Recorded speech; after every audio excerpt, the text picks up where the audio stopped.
was, yeah. So where are you at? Where do we catch you? I'm like I said, I'm in the Boise, Idaho area, a little suburb called Nampa. And how about Okay. yourself? I am in eastern South Dakota at headquarters, which is Blue Dasher Farm, just north of Brookings, South Dakota, if you're familiar with that area. And I don't think when we talked with you before that I did the interview, did I? Someone else did. I'm not sure. It's been a long time. When was it? What year was it? T- 2021, something like that, maybe. We're having our 10th anniversary this year, so So are we. we started in on June 6th of 2006 was our first webinar. And actually it wasn't our first. We'd done Mark, how long before that? We probably 6 or 7 years before that, but we didn't call it EAT. We called it huddles. We called them economic huddles. And we would do them very sporadically, maybe once a month or even less than that.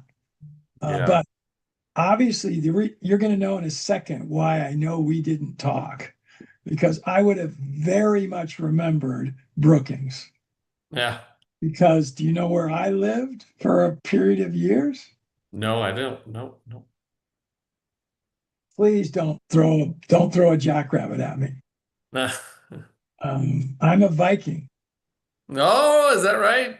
Down in Yankton? No, Vermilion? not that bad, not that No, bad. all right. I was a professor at Augustana, Oh, you and were. and so I'll be darned. Yeah. We've had a pipeline of students from Augie. and I had a small ranch slash farm between Sioux Falls and Canton. So my address was actually Canton, and Yep. I was 3 mile, 2 miles, and 2.5 from the Iowa border. So I Okay. could I could take a county road and go over to the river. And Union County State Park was a place that I would do a lot of things at. And I've done work at Covell Lake right in Sioux Falls, and did a Mhm. lot of work on the Oahe Reservoir on the Missouri at different times. And Mhm. so yeah. So Yeah. Boy, you don't hear, how yeah, far we don't, how far north of Brookings is Blue Dasher? 20 minutes or so. Just, yeah. So, yeah, right on I-29 there. So, I yeah, gotta usually us share. South Dakotans try to keep it a pretty good secret about ourselves. So, yeah, it's interesting when we hear stories from other people that have come or I been. have maybe the second most memorable automobile experience going from Sioux Falls to Brookings on 29 in the winter. I think I'm going to say January in a whiteout ground blizzard. Okay. So Yeah, that happens. no snow coming down. This was literally just snow blowing at the ground level and going north. I knew I'd made this drive a bunch of times. I knew there was an overpass coming in front of me. And yet I saw when the snow would break for just an instant, I saw headlights in the middle of the day coming right at me in the other Hmm. lanes. There's no way this was in the lanes on the other side of the interstate. So I slowed way down. A truck passed me who must have not seen the headlights. And I thought, oh crap, I don't know what's going on here. But he went and he just kept going. The headlights were still there. I probably slowed to 15 miles an hour when I saw there was a car parked in the middle of the two lanes of the interstate facing me with lights on. Wow. Well, it turned out it was a lady in her late 80s who shouldn't have been driving at all, who took the off ramp and made it an on ramp going the wrong way on the Yeah. interstate, and then realized it and panicked and stopped in the middle of the interstate. Jeez Just Louise. stopped. So I got about 50 feet from her, and made a bad decision, which was that I would pass her on the right, go over onto the shoulder, and then stop so I could get back to her. And instead, I should have just pulled over right there. And there were a lot of trucks that day. I mean, it was Mm. trucks were coming, going.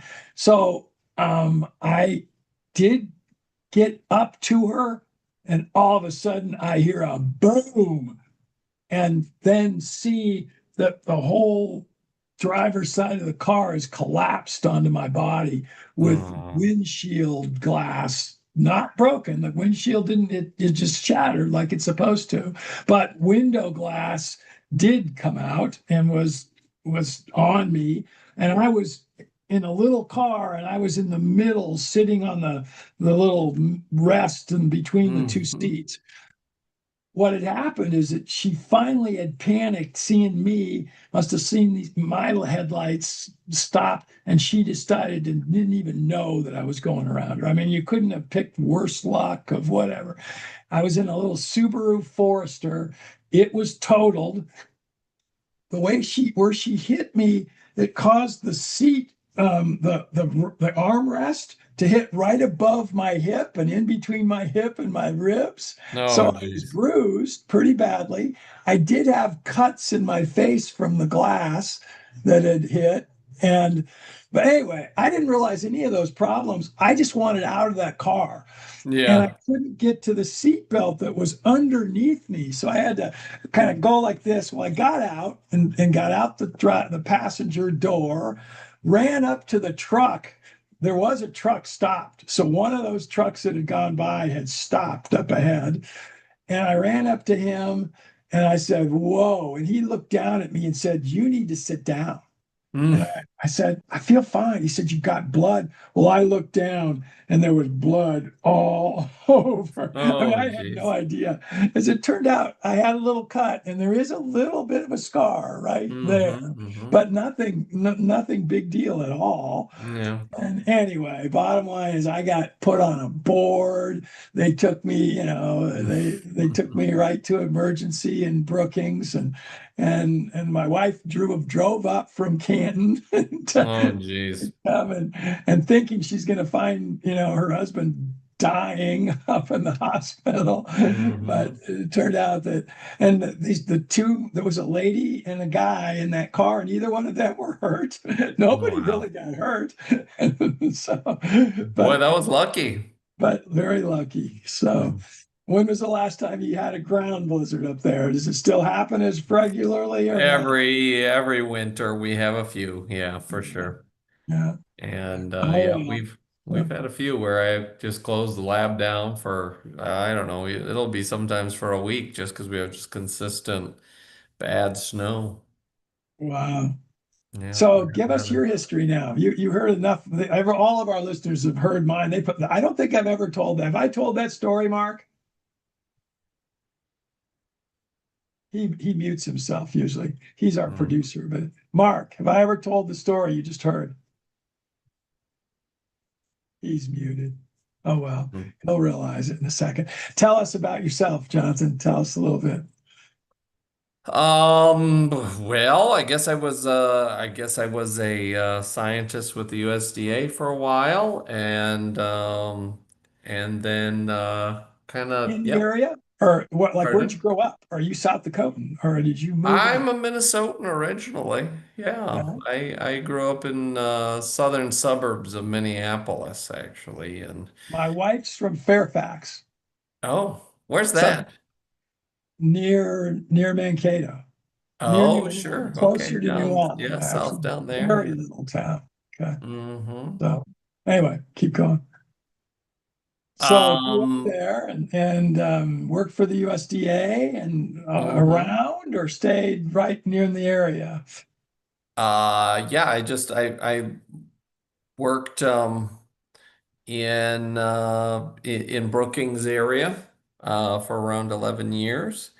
And then about 10 years ago I quit and we started something totally different. It was yeah, trying to use science in order to support or at least determine the potential of regenerative agriculture.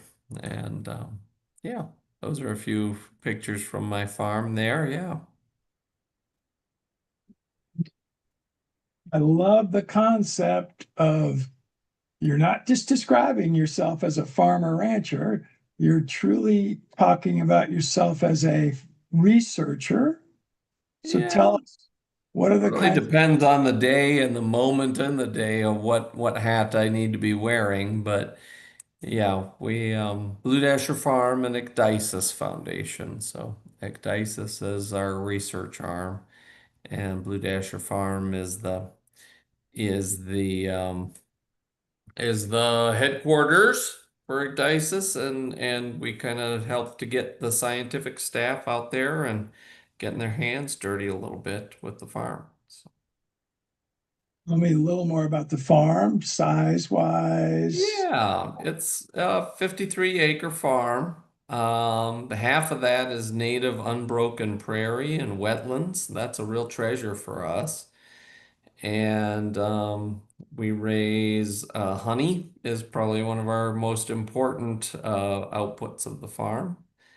And we raise lamb and cut flowers and all kinds of other stuff. It's a very diversified farm. What motivated this broadly, this interest for you? Something growing up, something you got as you were moving into adulthood? What was your way back motivation here? Oh, geez. I don't know that I would have been able to tell you that I was gonna have a farm as a 40-year-old, right? But um yeah, as a younger man, I guess I was interested in animals. I loved animals a lot. And that's what got me into biology. And then entomology was what my degrees were in. So insects and things like that. And went to school where? University of Minnesota for my bachelor's and my master's degree, and then I did my doctorate down in Illinois. And your research there, regenerative? Or In no? Illinois, Yep, in I worked. Illinois. My dissertation was on ecological risk assessment of BT corn, genetically modified corn. And post post PhD, did you ever give thought to staying in a university system, or did you? And what were your sort of post college interests? Um, I looked around at different academic institutions, and either they didn't want me or it was meant to be. I'm not sure, but nothing really lined up as I was looking at transitioning out of my job with USDA. So I ended up having to kind of start something unique, something a little different. Was was there a guy at the University of Illinois when you were there that interacted pretty heavily with Mark Shepard? I don't know. Not that I know of. I know Mark, but I don't know that I met anybody down in Illinois that was I doing any can't think of his name. Mark, permaculture stuff. my Mark, our producer here will at least be able to look it up. But I don't know if you know, but Mark and I are very good friends. We partnered together, Mark Shepard and I, Mm. for 3 years. Mark has done multiple presentations, webinars, seminars, workshops at my different farming locations. We've gone together and done things with, Will Harris down in Georgia. We've been to just probably 10 different other locations. Mark did over what? And this is now I'm asking our Mark, 150 hours with us here on the Eat community. So Yeah. we have a Wow. lot of Mhm. information that's unique that Mark's never done another time, because Mark's a pretty off the cuff speaker, Hmm. that he did for us pretty uniquely that we still need to turn into online course information. So that's Yeah, a that'd be pretty work effort valuable. for us. Yeah. But I'm trying to think of the guy's name. When were you at the University of Illinois? What time? 2000 to 2004. That might have overlapped with this fella. He actually, I think, got his some of his graduate work there, and then either came back or stayed. I just am not thinking of his name right now. Hmm. But he would have been a certainly regenerative interests. And my Yeah. guess is if the University of Illinois was anything like Colorado State University, there were a lot more non-regenerative people there than there were regenerative. Yeah, that's the case. Yeah, especially in Illinois, it was about getting another 3 bushels out of Yeah. those cornfields. That was kind of the goal of it, and rather than rethinking the system a whole lot. So, So how um, did you find the place in South Dakota?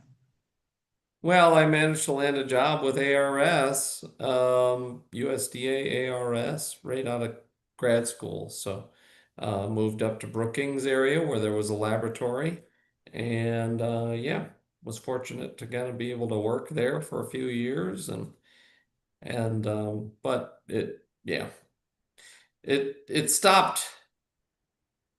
It stopped as answering the questions that I was interested in, I guess, or maybe I changed. I'm not sure, but suddenly the I had great statistics, right? And met Obama in the White House for being one of the top scientists in the country, and but it stopped being fulfilling, you know? It became a game of just uh answering questions for the scientific community. I mean, I wasn't really associating with the people I was really trying to help. And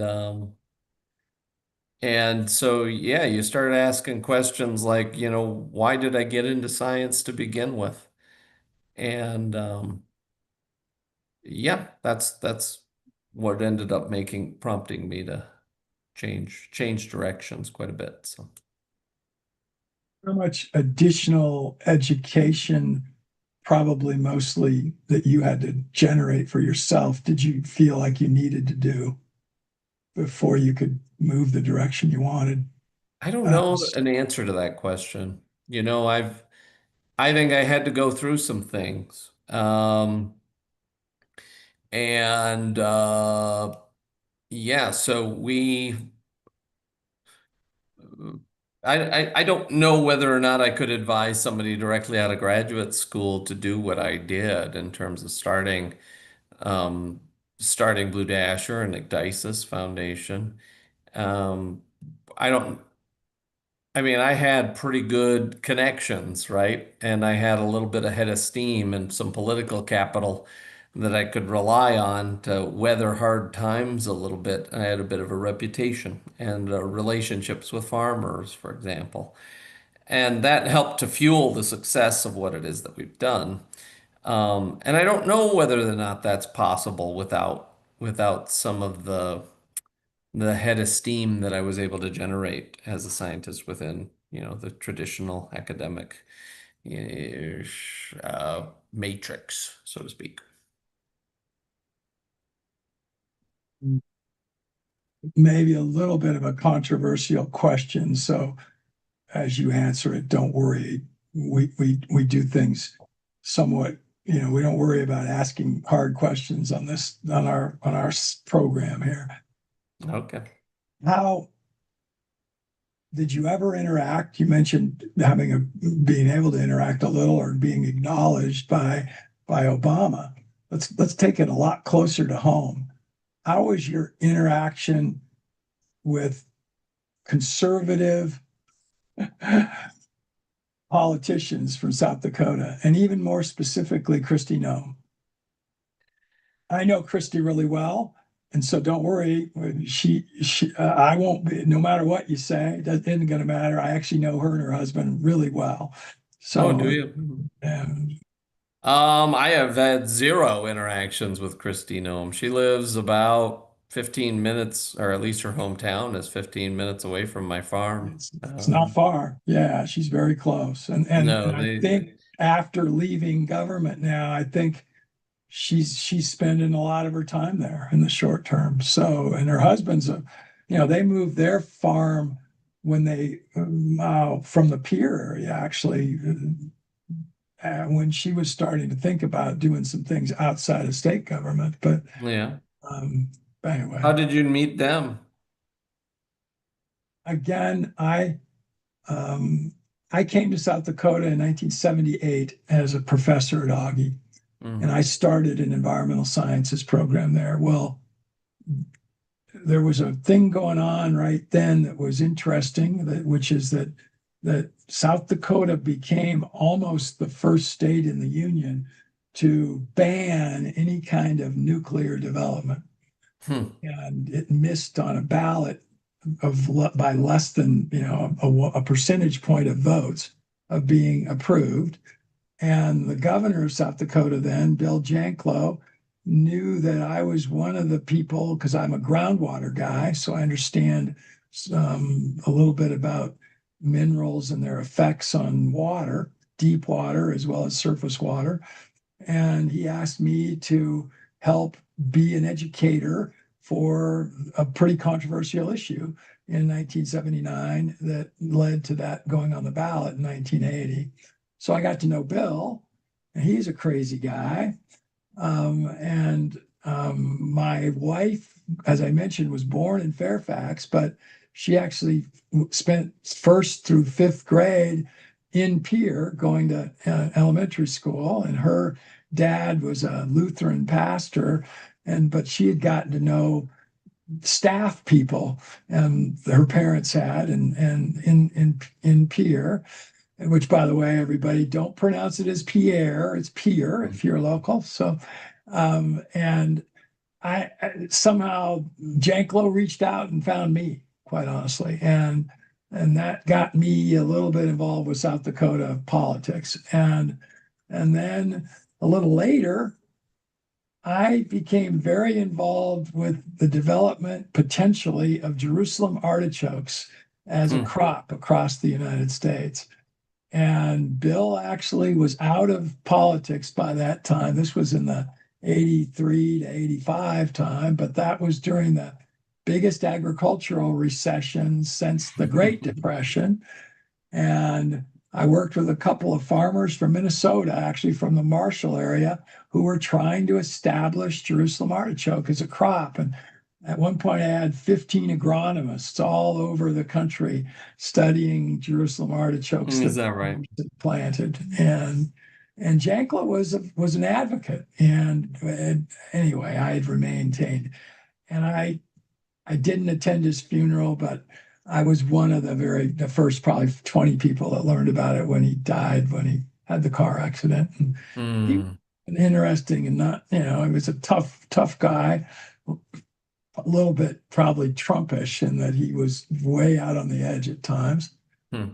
But anyway, he introduced me to Christy when she was just a very young, up and coming politician in her 20s, literally. I Hmm. think she was Miss South Dakota or Miss South Dakota Rodeo or something a little Hmm. bit during that time frame too. So Hmm. uh, anyway, and then I also got involved with um, oil and gas development on the west side of the state in the Okay. 1980s, That was and probably pretty new then, huh? the very first fields that went in up by Buffalo Hmm. and above north of Belfouche. And one of the guys that was a opponent at first and then became an advocate when he had his own land that he was able to drill on, ran the stockyard in Belfouche, a guy named Hmm. Russ Carver. Okay. And anyway, and I then became involved in a 10-year lawsuit where he was suing a, a, a, a renegade driller from Texas who came up and improperly drilled wells on his property. So Wow. a little bit of history all over the state of South Dakota. I love South Dakota. I'm not from there, but I almost think of it more as home than just maybe anywhere I've been. So Yeah, there's a lot of people would say the same, I think. Yeah, that's an interesting place. It's not on anybody's radar screen until you're here, and then you're kind of like wondering why you're here, and eventually you look around and you're kind of like, huh, yeah. yep, this is home. So I saw alpacas. So here's an interesting one. I had the largest herd west of the Mississippi at one time. Did you really? How many did you Yeah, have? 500 in That's a lot of alpaca. it's a lot of alpacas. And one guard llama and always 2 to 5 guard dogs because we were in the West where they open ranged. And so we moved them, did regenerative type grazing, mob grazing in various areas, and used electric fencing like you showed there. And fortunately, we didn't have as much grass as you had, so it wasn't shorted out maybe as much as you might get. That's a pain in my ass. Yeah, that's for sure. But anyway, and then also had goats and did a little bit of using goats as weed abatement. And Oh, I'm actually looking to do more of that here at a new place, a new ranch that I'm developing in Idaho. So okay. Yeah, does goats are anybody live great. in Sioux Falls or Brookings? Does anybody use herds of goats to do weed work instead of chemicals? Have you seen it done? You know, I mean, not like As a from a commercial venture, commercial as a standpoint, commercial like venture. renting Yeah. out their flock for weed management. I don't think it happens very often up here, but I'm sure there are maybe parks and things like that that have, say, like a garlic mustard infestation or something. But for the most part, I think yeah, they're. So tell us about that word, ecdysis. Oh, sure. Yeah, it means shedding the old skin. It's an entomology term kind of referring to metamorphosis. So it seemed kind of appropriate for us as we were trying to reinvent ourselves or myself. Family, you got Hmm anybody else that working with you there as a family other than your extended family? Yep. So I have 3 kids, and yep, my better half, Oh, and nice. so yeah, and they're involved to varying degrees. Here and there, they're all in their early. Well, my daughter and son are in their 20s, their early 20s, and Leanna's 12. So yeah, they kind of span a little bit of a gamut there, uh, yep, all trying to find themselves, as is the case.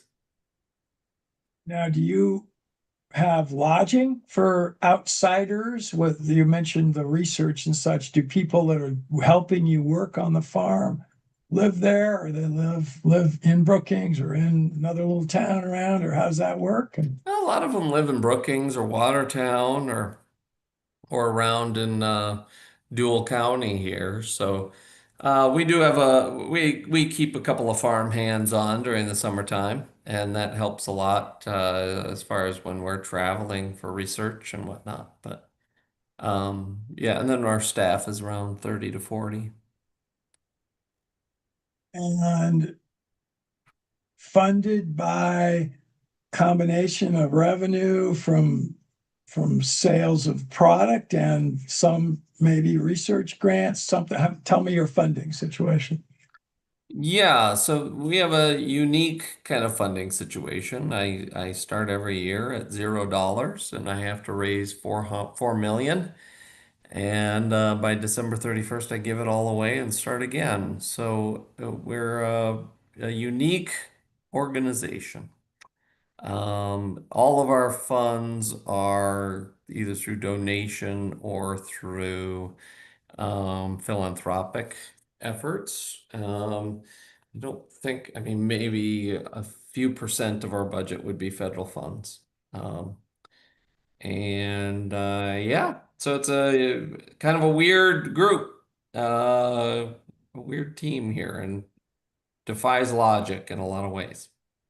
Mark, pull up a map. Let's let Jonathan show us where he's at, and we can both lead you through it as you pull it up. While he's doing it, that what is it? I saw the Cooney. Is that the name? Cooney pigs or Coon pigs? Tell us a little bit about those. Yeah, Kunis are a Maori breed of pigs from New Zealand. Kind of they're good grazers. They don't disturb the soil quite as much. And yeah, so they're kind of an interesting addition to the farm. We let them free range in a lot of ways, just like they would do in their villages in New Zealand. And they contribute a unique style of grazing as well as potential meat production. They're a lard pig, so they get real fatty. But they're slow growing, so that makes them a little bit unique too. But boy, it's pretty hard to beat, beat that pig roast when you've got it going. So the 4 million, is that what you determine sort of pre each year what the budget needs to be, and based on what your costs are going to be and what the deficit from whatever other revenue that you might generate through your little, I see that you have a farm store and do some of that. I'm sure you must be selling some product locally, right? And Yeah, I mean, Blue Dasher Farm could be supporting my entire salary and Christina's as well if we wanted it to, but we don't really push it in that way. We tend to think of this as an educational facility in addition to an operating farm, and so we grow food for the local community and share that. But we're not pushing it to the limit in terms of generating profit. Certainly would be there, that's for sure. And so the research project that we've been running is called the Thousand Farms Initiative. So we've been deploying teams all over the US to thousands of farms, doing full systems measurements on each, and trying to understand what the potential of our food system is for solving planetary scale problems. And look ahead 10 years, where you hope to be, or pick a time. I threw 10 out of the air, but what would you like to see X period of time from now? Go to the layers, Mark, where you're not seeing roads, you're seeing satellite view. Um, Yeah, there you go. 10 years from now. Well, let's see. Hopefully, we've advanced our food system down a regenerative path. Our own farm will be easily managed by a single person of medium build. Um, yeah, so I don't know. Good question. Hopefully, I'll be getting closer to retirement age. If people like me ever truly retire, I don't know. I think my kids asked that question. So tell us, can you point out sort of your 53-acre boundaries, and what are the neighboring farms that we see? The one up there to the right is something that doesn't look like a farm, looks like something a little different. Okay. Yeah, so you'd have to scroll a little bit there. Okay, there we go. Yeah. So you got the homestead there, and then two plots of ground just to the north. And we're bounded by the I-29 on the west, and then on the east, our land kind of goes off to that road 17 there. And over there is the wetlands and the prairie. And we'll graze some of that. So And what is the right by 17, that unit that's just to the left they have a there? gas pipeline. So there's a pipeline that goes under our property. It's a gas line. And so that's a pumping station there. That's what I was It's going kind to of a guess. juxtaposition of contrast because our farm runs all off of solar power and we're very conscious of our footprint and yeah, but yeah, meanwhile And so there's you're not you're not on the electric grid. You're doing everything with solar.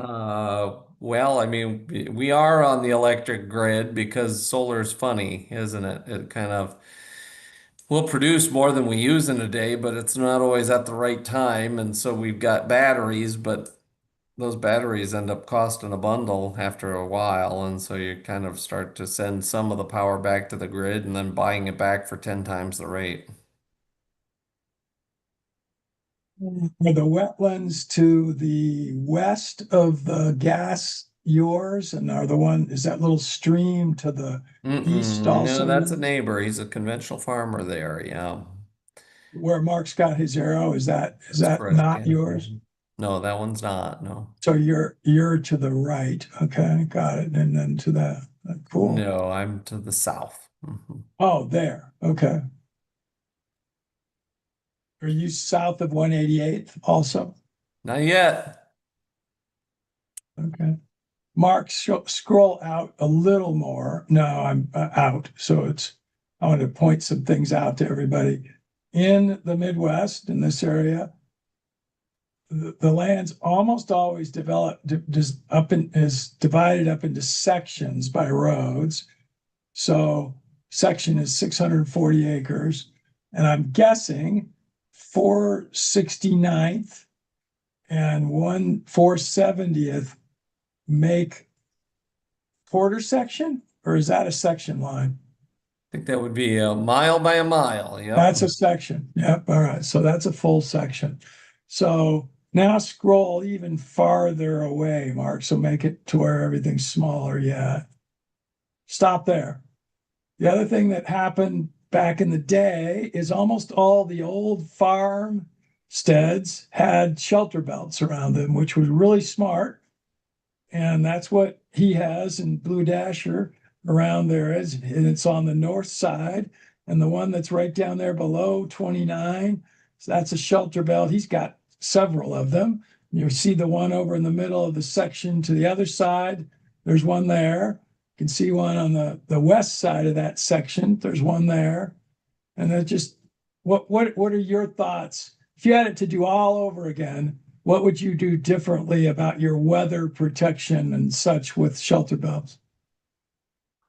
Well, boy, I don't know that I'd do anything differently with that just because we have really invested a lot in that. Our shelter belt was aging. It was kind of it had a single age group of trees that were all starting to pass on and so I plant around a couple hundred trees a year now on the property and have done so for the last 10 years. So we have it's growing. It always, it takes time to get trees established, but uh certainly worth it. Very cool. Um, what let's take your back to more near term other than 10 years out. What what would you like to see 3 years from now in terms of is that 30 or 40 staff the right kind of a number and the kinds of research that you do? Tell us some of the little projects that you're doing research. You mentioned bees, and we haven't talked really about bees at all. So Yeah. Boy, 3 years we'll be conducting citizen science all over the planet. We're training farmers around the US right now in order to measure their own farming operations so that as they try new things, they can put Thousand Farms data behind it. And yeah, it really helps to reinforce some of their local decision making while also informing global food policies. the people that come and work with you, how how difficult is it to find people that stick and do what you hope and what they'd hope and have fun doing it? And so, in other words, kind of what's the turnover? And have you ever used programs like Woof Wide World of Organic Farming or HelpX or any of the others and so on. HelpX is another global sort of place where people can work for short periods of time. I'm assuming you like to have people for quite a bit longer periods of time, but Yeah. We kind of we don't really advertise. People come to us and so we have not had any trouble finding staff. So and then they kind of come to us at various stages of their careers and we hope always that they stick around for as long as we can keep them, especially the good ones. And but they kind of become a part of the family. So we have as I said, 30 to 40. I don't think we want to grow any bigger than that. When you look at human history, uh, tribal groups of humans have always been in that sweet spot of around 40 individuals because bigger than that, it requires certain social structures to evolve and it gets to be really challenging. So, or it changes the dynamic, let's put it that way. So I like it in the spot that it is right now. And we'll kind of I can solve an awful lot of problems with 30 to 40 individuals. And Mark, that's our goal. Mark, go back to the staff page. That was cool. You went a little fast going through that. Is there any of those that Mark showed that you got a fun story that you'd like to share? That just anything that would be cool. Oh boy, gosh, each and every one of them. I'm sure they do. That's why, but I just if Yeah. you got one that hits you. Uh-huh. Bobby is at the bottom of that one. We were doing some interviews of farming or farmers in the area to see what their needs were and how to help if there was anything that we could do. Um, and one of the gentlemen that we had working for us, kind of he he he was sort of on a yeah short-term basis. He hadn't met the whole staff and he was like, well, I mean, some of the conclusions from our dialogues were that um, people don't really know what Blue Dasher Farm is doing or Dice's Foundation is doing, but then but they agree with what you're doing. They like you guys, and in part that's based on they think that we're kind of bucking the system a little bit and mavericks in our own right. And then he said, the other thing is that almost everybody that I talked to, you must have an employee named Bobby. And every single one of these farmers knows who Bobby is. And I was like, well, that's our Bobby. She kind of is a real networker within the community. So nobody's a stranger for long around Bobby. And Bobby's been there since 22. That's coming on. Yeah, that's really surprising to me. She started part-time, so now she's full-time or more. She's out sampling farms in South Dakota right now with the team. So, How much community activity do you do, and kind of what is it that's beyond work? Okay, so do people create beyond work relationships regularly? Do you provide any kind of other than the work environment, any other way to allow that to occur and so on? I'm really interested because there's just a diversity of ages here. It looks like it could be really a fun situation and sort of what do they do after work? So our employees, yeah, we have a really unique social situation, and lightning keeps striking in the same spot to make it happen again and again. Our employees end up spending a lot of their waking hours and even some of their sleeping hours amidst their coworkers, especially as we're deploying teams around the United States and beyond to sample farms. We send groups of 8 or 9 individuals out to each of them for a week-long excursion. And so they really get to know each other well. And the employees enjoy hanging out with each other after work, doing all kinds of stuff. And we try to give as many opportunities as we can to make that happen. Those social interactions are one of the secret sauces, so to speak. Looks like Alicia Rose asked, I think you nailed that regenerative farming thing, Alicia. And yeah, I do know Gabe Brown. He's a friend of mine. Alicia is one of our regulars. She's amazing. She has a really good friend who's a PhD that is involved in agroecology types of research, Dr. Fewer. And so anyway, she's a really strong advocate of what you do, I'm sure, and what we do.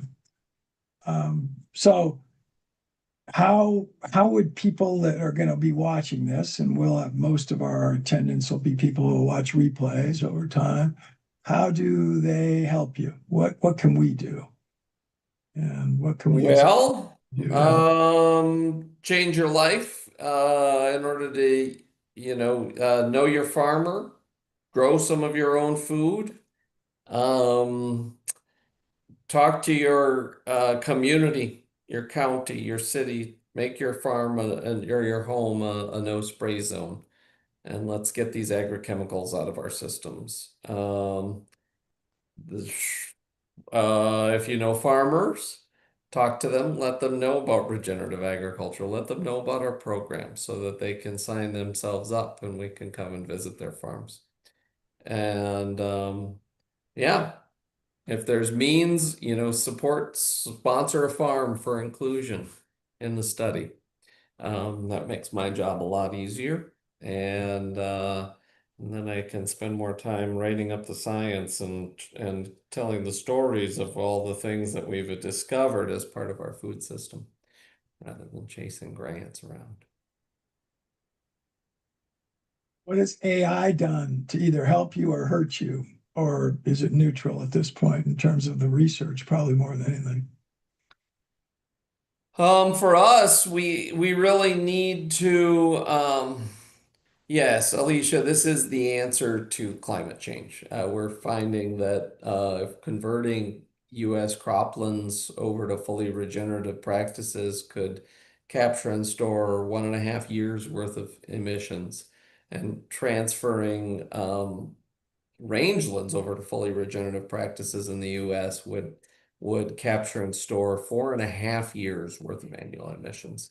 When you compare that to the next best option in terms of, enhanced rock weathering or shooting, CO2 down into the earth, the results are laughable compared to what our food system is capable of.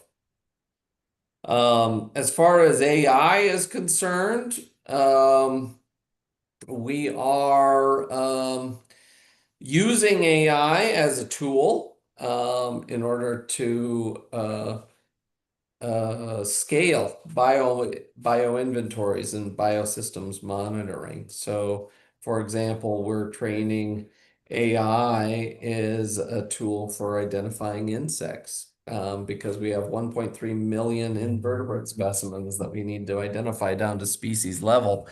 And that's really challenging to do, just by yourself.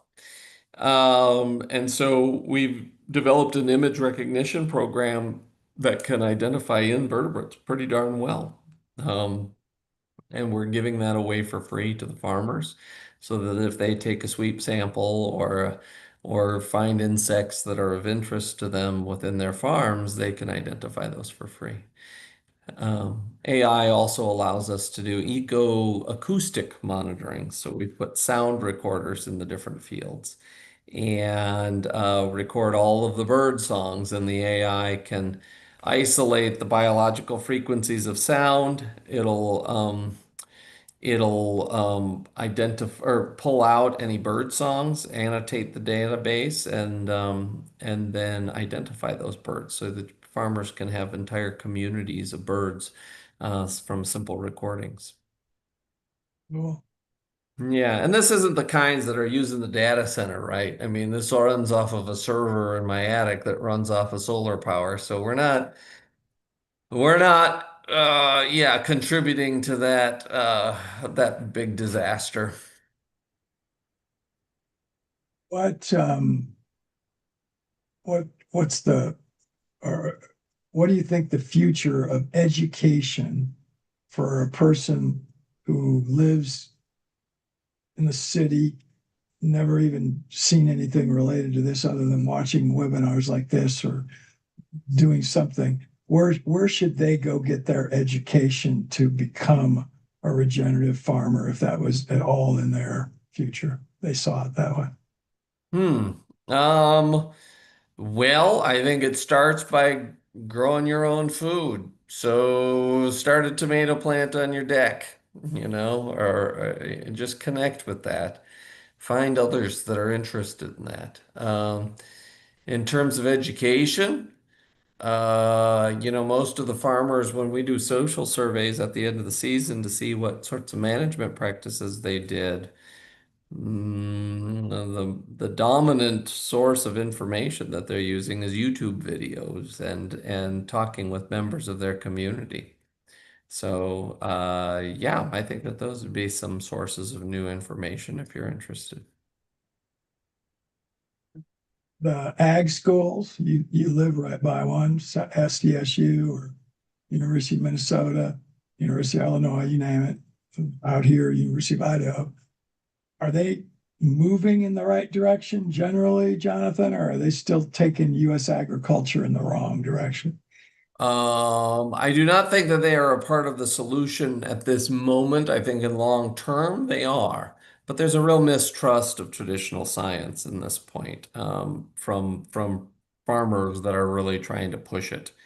And so, yeah, I think that they're going to be a part of the long-term solution, though. And there's members of faculties at various universities that are excellent, and finding those people it always becomes a really important aspect. But they're kind of in a self-perpetuating rut right now. You don't get a job unless you adhere to that traditional system. And so it's real hard to break out and think truly differently about how science could be applied within that sort of space. As we love to promote good, can you think of a name at South Dakota State, at any of the places I named that you would recommend that we should try to follow? Maybe it's not a big name like Salatin or Gabe Brown or he's not, those aren't professors anyway, but any names of some people we should maybe start to follow on YouTube or wherever. Gail Fuller, he'd be great. He's a farmer down in Kansas. Reginaldo Haslet Merakin, he's in Minnesota, actually, Northfield area, doing some really cool stuff with chickens. And yeah, boy, Will Harris, you mentioned him earlier. He's a good friend, and he'd be a good one too. Is is no-till still really caught on in a bigger way in South Dakota than in a lot of places? And are the government, are you seeing government officials promote regenerative agriculture much at all? Maybe some forms of of regenerative agriculture. They have sometimes a different definition than I maybe would apply, but hopefully the outcomes are similar um, in terms of what a regenerative food system is supposed to do. Um, yeah, so I don't know. Yeah, I think that that would be maybe an answer to that question. You heard me talk about a couple of weird crops, and I used alpacas as a crop. They're not a crop, but they're an animal type. And I used Jerusalem artichokes. Do you see any kinds of potential foodstuffs? Let's use it that way that we should be looking at more if we're really in a regenerative mental state and we want to grow something we maybe haven't thought about. Grow food, not commodities. Um, that's good first step. I think food integrated systems is the way to go. That means growing a lot of different things, or several different things at least. Perenniality, heritage varieties, things like this really help to increase the resilience of an operation. Integrating animals and plants and crops together. And biodiversity, really, at the end of the day, is a huge driver of a lot of regenerative outcomes. So, See the role of aquaculture in regenerative farming. I don't know. I think I haven't really encountered that within the system. I mean, it's such a unique sort of aspect, but why not? I mean, if you can figure out a way to make a closed system and make it function, then more power to you. Just bear in mind that, fish that are kept under a confined scenario are a little bit of a challenge in terms of, regenerative agriculture doesn't tend to promote a lot of that sort of confined animal feedlot situation. But maybe there's ways of doing it. Other thoughts? We're right near the top of the hour, which we like to be respectful of you and of our guests. What other thoughts do you have or any questions for me/us? No, I think, yeah, thanks for giving this some time. I appreciate that. We appreciate you coming on with us. And I get back to Sioux Falls on a somewhat regular basis. And Oh, all right. Well, look us up. August 8th is our field day. Come on out. We'd love to see everybody. I will thank you for just broadly, and everybody could keep that in mind. And we thank you for that. Any way we can help in the future, please let us know. And I'm just like to see if there's any other questions. Oh, he said it's at their farm, Blue Dasher, Robert, I'm pretty sure. So I think we Yep, even that's saw right. something in when Mark was showing the website where it had that on it. Um, well, thank you. And Mark, if we don't have any other questions, take us